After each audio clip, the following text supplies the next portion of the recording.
नाज़रीन, drama serial Mahnoor की next आने वाली एपिसोड में आप देखेंगे कि इधर ज़ैन जब ये देखता है कि महानूर का रवैया अपने मामू के साथ बहुत ही अजीब है और उनका हुलिया भी देखकर ज़ैन को वो कुछ अच्छे नहीं लगेंगे, तो ज़ैन कहेगा मैं तुम्हें यहाँ पर अकेला नहीं छोड़ सकता। लेकिन महानूर को लगता है कि वो अब हर किसी का मुकाबला कर सकती है और ज़िंदगी की बहुत बड़ी गलती करने वाली है महानूर। उधर आप देखेंगे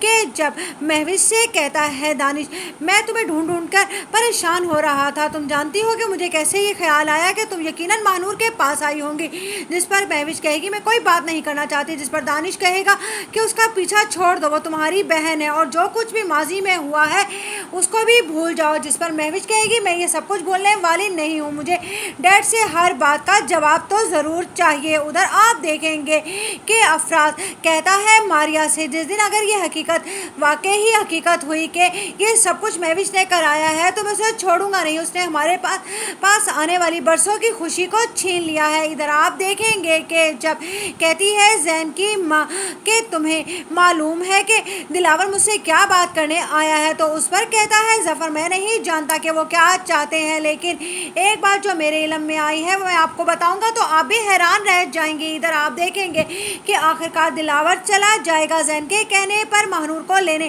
क्योंकि ज़ैन ये बता देगा कि महानूर मेरे साथ तो नहीं जा सकती क्योंकि मेरा उससे कोई रिश्ता नहीं, लेकिन उस घर में आने वाले लोगों को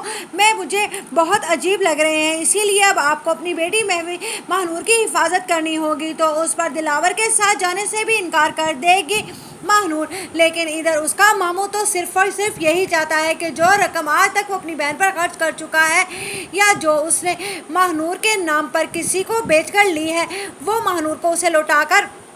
उस रकम की वसूली कर सके। इधर आप देखेंगे कि जब कहती है मुनीज़ा बेगम दानिश से कि कोई सवाल तो नहीं किया तुमसे महविश ने, तो उस पर कहता है मुझसे तो उसने कोई सवाल नहीं किया, लेकिन आप इतनी हैरान और परेशान क्यों हैं, क्योंकि अब मुनीज़ा बेगम किसी को क्या बताए कि ये सारा खेल तो उसी का रचाया हुआ था, वरना दिलावर तो उसे शायद अपनी ज़िंदगी में कभी कबूल ना करता। उसे अपनी मोहब्बत हासिल करने के लिए बहुत कुछ करना पड़ा है माजी में और अब वक्त आ गया है कि मुनीज़ा बेगम की भी हकीकत खुलकर सामने आ जाए, इसीलिए वो महविश के सामने बहुत